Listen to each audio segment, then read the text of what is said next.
TitleMatchNetwork.com. Last year, Chris was, pretty much back on the main scene, TNA, and he was doing really well and stuff like that. And all the indies, he was really working his ass off and stuff. It looked like things were going incredible. Of course. I guess some of the best work he's had in years. Without a doubt. Especially on Goodman shows. And, people usually take it, relax. And he was out there busting his ass, putting on the best match of the shows. I guess when he broke his leg, how did, it affect him? Oh, God. He called up in hysterics. He was crying like a baby. He was like, I can't believe this. Everything's just going great. I can't believe this happened to me. He was crying like a baby, just crying his eyes out. Like, what am I going to do now? Oh, my God, what am I going to do? I'm like, hon, everything will be okay. Right. We'll get it fixed. Go back to work like you always did. And probably better because you'll be so fired up to get back in there. Your work will probably be even better than it was, which I didn't think it could get better. Right. It was just so at the top right then. And a lot of people are saying he's probably going to go to WWE eventually, too, from that. Yeah, exactly. So, I guess how hard was it for him at that time not to use painkillers to like numb the pain and stuff? For the ankle? Yeah. Well, you got to realize, okay, he broke both bones completely, dislocated his ankle in like 18,000 places. Okay, when they went to the hospital and they couldn't do surgery until the following day, yeah, they gave him pills. He had to take them. Right. But he was in like excruciating pain. Okay, and it's prescribed by a doctor. It wasn't like you got him off the street. Right. And it wasn't crazy. It was just Percocets, which really didn't even do anything because the pain in his ankle was so bad. He was like, hon, these things aren't doing a thing. It hurts just as bad. So, I mean, no, if anybody holds him accountable for taking painkillers when his ankle's in a million pieces, he's got to wait in just a splint to get surgery, fuck you then. Right. If you're going to hold him responsible and say he's a bad guy for doing it, fuck you. What was Chris's thoughts about TNA at that time when he was there? Did he like it? He loved it. And they just started talking about him being an agent. So he loved that even more. Right. Because if he's involved in writing something or booking something or being an agent, something like that, he's in his glory. He actually likes doing that stuff more than working. I don't know. You know what? I don't know. It's kind of right up there. But if he could do both, right. He's in his glory. Right. Couldn't be happier. They were talking about him. They already started giving him some matches to agent, and giving finishes and things like that. He would call me, guess what? Guess whose match I have now? He was like so happy. So happy. And besides, then he was managing tag team. Then he, who are they? Naturals, right. Managing a tag team, working matches, helping book things, helping give finishes. He was in his glory. I haven't seen him that happy in years. Really. I guess what happened in the 24 hours leading up to Chris's passing? Mm-hmm. Well, okay. He got this. It happened Sunday night. He got the surgery on Monday. Tuesday, he went to TV taping in a wheelchair, cast, crutches, the whole thing, in his business clothes, his Ric Flair clothes, as he called them. Worked the TV taping. He broke actually 3 crutches over people just in, the midst of things. We went back to the locker room and everybody would give him standing ovations coming back. You're like, holy fuck. We already thought he was great, but now he just had surgery and he's even better. Right. Because he was so fired up. He's like, well, I'm not going to go out there half-assed. I'm going to go out there at 200%, even with the cast to prove that I know what the fuck I'm doing. Right. So, and he would come back from everything he did at the TV tapings and the whole locker room and the bosses and everything were just like, it's unfucking real. Right. And Dusty loved him like crazy before that, but he loved him even more because he showed his heart. He really did. Right. But so then that was Tuesday. Wednesday he flew home, picked him up at the airport around noon. Starting to get upset already. Picked him up at the airport about noon and drove him home. And he was in a lot of pain. Painkillers weren't doing anything. Well, first he said, honey, go get my prescription. He gives me a prescription. I said, this is only your painkillers. He said, where's your antibiotic?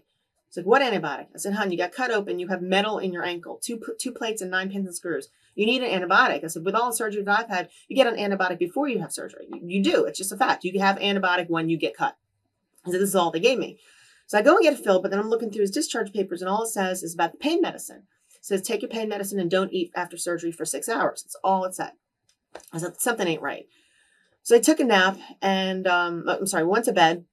Thursday, woke up, so much worse pain. His whole leg was starting to swell. Was he advised not to fly too? I'll get to that. Okay. Gets home. Wakes up. So much more pain. His legs swollen, his foot swollen. He can't even get out of bed. And he's crying because he's in so much pain. He was breathing fine. He was laying in the bed, but he was breathing like he had like congestion or something. It just got worse over the course of the day. And then around 7 o'clock, I said, hon, wait, we're going to the hospital. He's like, no, I spent enough time in the hospital. I'm not going to the hospital. I said, you're not breathing right. You're in too much pain. Something's not right. I call 911. And they come. They said, yeah, it's definitely not right. We think he has pneumonia. So instead of bringing him to a local hospital, we're going to go up to Robert Wood Johnson, a much better hospital. So they took him in the ambulance. I rode in the front of the ambulance. We get there. They do chest x-rays. The doctor's like, yeah, he has pneumonia and it happens a lot after surgery. They showed me his chest x-rays. When you take a chest x-ray, if your lungs are clear, they're black. If they're Right. full of fluid, they're white. You saw no black. It was completely white. Like he has pneumonia. He's like, we have to drain his lungs. I said, okay. I said, I went back in there and said, honey, they've got to drain your lungs. She's like, okay. I said, and the doctor's trying to convince me to convince you to get you put asleep because it's going to be painful so you don't feel it. He goes, no, just tell him to drain my fucking lungs. I don't want to get put asleep again. Because Chris and I always had this thing with general anesthetic. We don't like it. Like I had 2 boob jobs and a nose job totally awake. I just had a local sedative. I just had local anesthetic and I'm wide awake from my nose getting chiseled away and 2 boob jobs. We don't get general anesthetic unless you need open heart surgery. Right. But basically, no must do your job and let's go home. So I told the doctor, I said, just drain it. He doesn't want to be put to sleep. He's like, please convince him. It's a really not a comfortable thing. I go back in there. I said, honey, let them put you out, drain your lungs. Everything will be fine. I said, I'll be in the next room. Everything will be okay.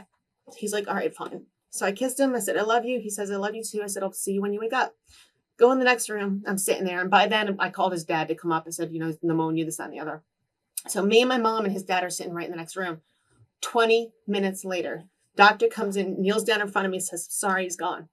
I said, what? I said, you're sorry he's gone? I said, what are you talking about? Gone where? Did he get up and walk out? He's like, no, we lost him. I'm like, what do you mean? I don't comprehend this. I said, you were putting him to sleep to drain his fucking lungs? And he was gone. And then that's when they said they found the blood clot. They said after the surgery, a blood clot formed in his ankle and went to his lungs, which caused pneumonia, and went to his heart. And there was nothing they could have done. I said, did you try to revive him? They said it wouldn't have worked because the blood clot had just destroyed everything in there. See, I thought he passed away at his house. No. I didn't know He that. was in the hospital. So basically, I put him to sleep. I said, honey, everything will be fine. I'll see you in 20 minutes. And that was it. The doctor, I started beating on the doctor. I started punching the doctor in the face. I was just a lunatic. And I said, God, what did I say to the doctor next? Oh, the doctor says to me, he goes, where did he have the surgery? I said, Florida. He goes, why the hell did he fly home? I said, what are you talking about? He goes, why did he fly home? You can't fly after surgery. I'm like, what are you talking about? He goes, well, the altitude caused the blood clot, the altitude of the plane. I said, you're kidding me. I said, when he got home and he gave me his prescription, it was for pain, no antibiotics. He goes, the doctor goes, no antibiotics. I said, no. He goes, what were his instructions? I said, do not eat for 6 hours after surgery. He goes, it said nothing about not flying home, said nothing. I said, well, that's what caused the blood clot, was the altitude. Wow. Yeah. No, do you guys take legal action against the hospital? Well, I requested all the papers from the hospital down in Florida. Finally, like 3 months after everything, I finally got this huge envelope. And I have a few lawyer friends that work out in my gym, and I've explained everything to them. Like, oh yeah, you have a negligence, malpractice, and wrongful death case. So I'm just looking for the right lawyer to proceed with that. Right. Because I have all these papers that have nothing about an antibiotic and no instructions of flying home. And his address on all the papers is New Jersey. They knew we had to come home. I mean, if they said you can't fly home, we have 30 friends in Florida he could have stayed with for 2 months. He could have stayed with Shane for 6 months if he had to. Right. With anyone, anyone at all. And Shane even said that when I saw him at the funeral. He's like, he can stay with me as long as he needs. I'm like, I know. But we didn't know that. No one said anything. What went through your head? Obviously you were really distraught and stuff like that. I mean, a lot of people were worried that you were going to do something to yourself. Did you ever think of that? Or no, I'm not a suicidal person. Okay. That kind of thing has never crossed my mind about anything. You don't understand. When I was 20, I lost my father, my best friend.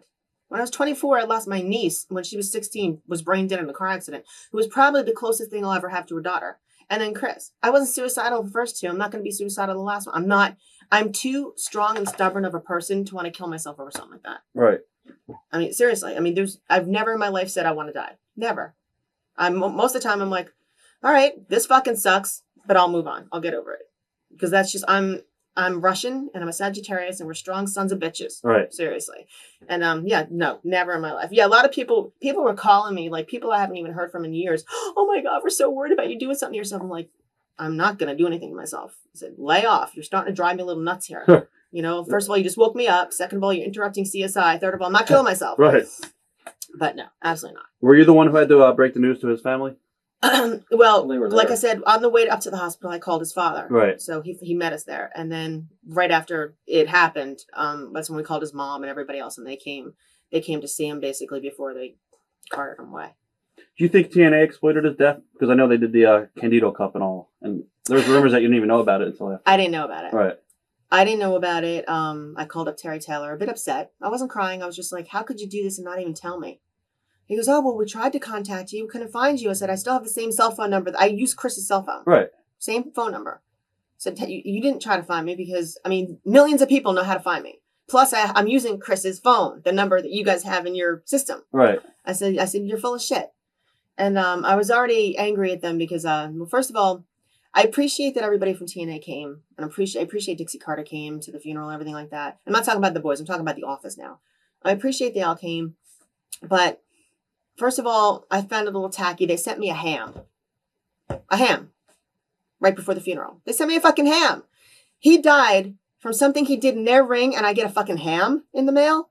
A fucking ham. A boneless fucking ham wrapped in plastic in a basket. Right. It was the biggest joke. I brought the ham to Dawn Marie's when I went to her house. I'm like, look what I got from TNA. Woohoo! She was like, you got a ham. I'm like, yeah, I got a ham. A fucking ham.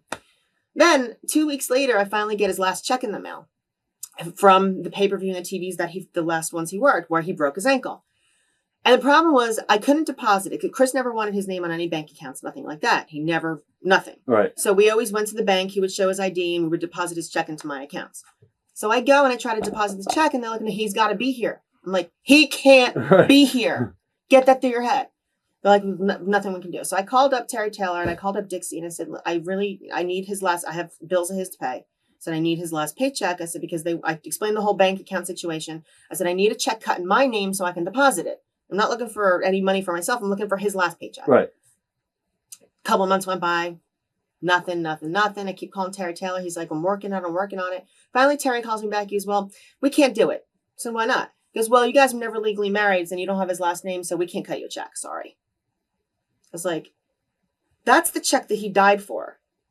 And you can give me that money so I can pay off his bills? So that's fucked up. So I do like TNA because I like watching the shows. I don't appreciate what their office did because they fucked me up. I got a ham. I didn't get his last paycheck, but I got that ham. Woohoo! Ugh. Anyway, you did an interview where you said that Chris's family held TNA responsible for Chris's death. Do they still hold them responsible? I don't know. Like I said, I don't talk to his parents. Okay. Haven't talked to his mom since it happened. Talked to his dad once, and it wasn't even about that. I needed some help in his dad's hospital. My mom had a car accident, so I called his dad to say, "Can you rush her through everything?" Right. That was it. His dad was a doctor? Or? No, his dad is the head of engineering of two hospitals, but he's got pull basically. You know, everybody knows him. So I just asked him to make a phone call and ask them to run my mom through the ER quicker. But other than that, no, it doesn't even come up because I don't speak to them. Okay. Have you and his brother Johnny ever talked about working together on the Indies, or is it pretty? I see Johnny all the time. Right. I mean, even if it's not at a show, I see him a couple times during the week. He comes to, my gym, or I go to see him. We have lunch. Same thing with his sister. So nothing has changed between, me and the sisters and the brother. Nothing at all. Do you think anybody exploited his death? Oh, yeah.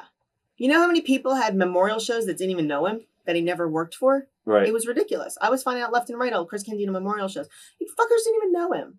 It was ridiculous. Everybody exploited him trying to make money off of him. Was there any companies that you agreed with besides Goodman's? I know Ian's doing one. I don't agree with that. Because Chris would go out and work for him all the time, and Ian would short him money left and right. Like Chris would go out for 3 shows and get, be guaranteed 5 a show. He's supposed to come home with $1,500. He'd come home with $600. Like, you're supposed to come home with 15, not 6. Because, well, he was short on money. He said he'd send me a check. And a couple months would go by. He would never send him the rest of the money. I would call Ian and curse him out, saying, what the fuck? You're taking advantage of Chris. You know he's going to come out. You know he's going to work for 200 instead of 5 each show. And then you're fucking him over. So who the fuck kind of friend are you?